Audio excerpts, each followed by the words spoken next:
Yo, what's good, man? It's your boy O.N.E once again bringing you 60 seconds of substance. Today we're coming out of the book of Jeremiah, chapter 12, verses 1 through 6, talking about Jeremiah's question. Righteous are you, O Lord, when I plead with you. Yet, let me talk with you about your judgments. Why does the way of the wicked prosper? Why are those happy who deal so treacherously? You have planted them. Yes, they have taken root. They grow. Yes, they bear fruit. You are near in their mouth, but far from their mind. But you, O Lord, know me. You have seen me, and you have tested my heart toward you. Pull them out like sheep for the slaughter, and prepare them for the day of the slaughter. How long will the land mourn, and the herbs of every field wither? The beasts and birds are consumed, for the wickedness of those who dwell there, because they said, he will not see our final end. The Lord answers Jeremiah. In verse 5, he says, if you have run with the footmen, and they have wearied you, then how can you contend with horses? And if in the land of peace in which you trusted they wearied you, then how will you do in the floodplain of the Jordan?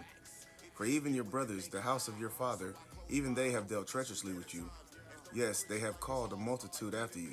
Do not believe them, even though they speak smooth words to you. And I think this is really good because Jeremiah poses a question that many of us, if not all of us Christians, we pose. We ask God, it's like, why does it seem like those who are undeserving, those who don't really deserve to prosper, why are they winning? Why does it seem like, the ones who, yeah, they may mention your name, but they don't live Christ-like at all? Like, you are far from their heart. You might be on their lips, but you're far from their heart. Why does it seem like they always winning?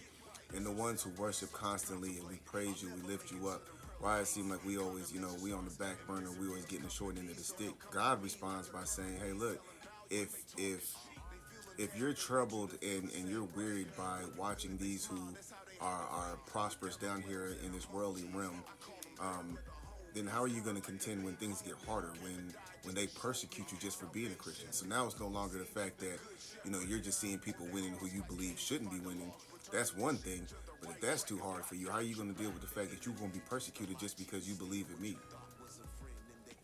And that's a really good response, and that's something that, as Christians we really should think about. We spend a lot of time, I wouldn't say necessarily complaining, but we spend a lot of time worrying about things we have no control over.